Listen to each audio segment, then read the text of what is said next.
नमस्कार. आजची रेसिपी काळा मसाला. मसाले भाजून घेणार आहे. त्यासाठी आपण आधी खोबरं टाकून घेतलं आहे. खोबरं छान भाजून घ्यायचं आहे.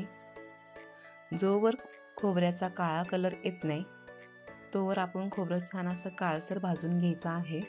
खोबरं छान काळा झालेला आहे. त्यानंतरून आपण 1.5 किलो कांदा उन्हात सुकून घेतलेला आहे.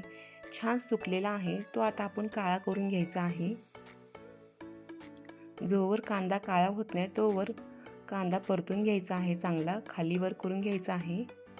थोडा वेळ लागतो कांदा परतायला. छान असा काळा झाला कांदा काळा झाला की मसाल्याचा कलर छान येतो. त्यासाठी कांदा छान असा काळपट करून घ्यायचा आहे.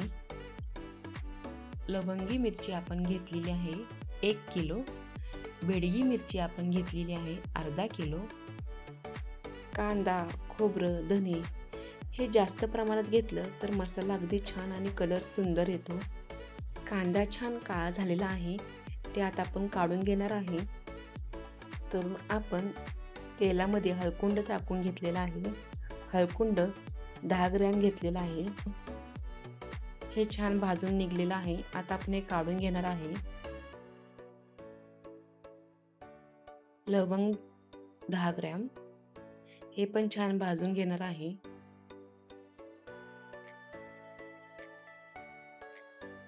त्यानंतर आपण काळी मिरी टाकलेली आहे. काळी मिरी पण 10 ग्रॅम. दालचिनी 10 ग्रॅम. हे पण छान आपण परतूनच घेणार आहे. हे आपण काढून घ्यायचं आहे. मोठे इलायची 10 ग्रॅम. हे सुद्धा आपण परतून घेणार आहे. तेलामध्ये छान परतून घ्यायचं आहे. बारीक हिरवी इलायची 10 ग्रॅम. हे काढून घेतल्यानंतर आपण 10 ग्रॅम त्रिफळा घेणार आहे. हे सुद्धा छान भाजून घेणार आहे. नंतर आपण चक्री फूल टाकणार आहे. ते सुद्धा 10 ग्रॅम टाकून घेतलेलं आहे. हे छान परतून झाल्यानंतर आपण हे काढून घेणार आहे. त्यानंतर 10 ग्रॅम त्रिफळा घेतलेला आहे. हे सुद्धा छान परतून घेणार आहे.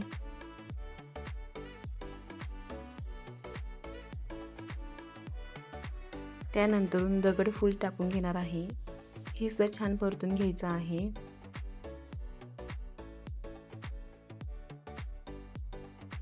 दहा ग्रॅम मायपत्री हे सुद्धा छान परतून घ्यायचं आहे. त्यानंतर 6 जिरा 10 ग्रॅम, जिरं 10 ग्रॅम हे दोन्ही एकत्र करून आपण चांगलं परतून घेणार आहे. 250 ग्रॅम तीळ आहे. हे सुद्धा छान परतून घ्यायचं आहे. त्यानंतर हे काढून घेऊया. पत्र 10 ग्रॅम हे सुद्धा छान परतून घ्यायचं आहे.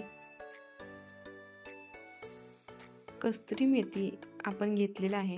हे तुम्ही तुमच्या आवडीनुसार घेऊ शकता. हे आपण छान आता भाजून घेणार आहे. छान असं आपलं कस्तुरी मेथी भाजून झालेलं आहे. सर्व मसाले एकत्र करूया आपण.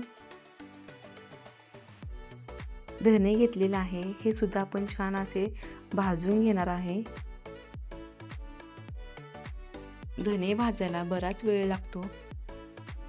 तोवर धनेला कलर येत नाही तोवर छान असे भाजून घ्यायचे आहेत. त्यानंतर आपण खसखस टाकून घेऊया. खसखस छान परतून झालं. तुम्ही पाहू शकता मसाले छान भाजून घेतलेला आहे. आता आपण मिरची कांडपच्या इथे जाऊन मिरची कुटून घेणार आहे. काळा मसाला तयार झालेला आहे. त्यानंतर मसाल्याला अजून छान कलर येण्यासाठी आपण तेल टाकून घेणार आहे आणि एकजीव करून घेणार आहे. पाहू शकता तेल टाकल्याने मसाल्याचा कलर किती छान येत आहे.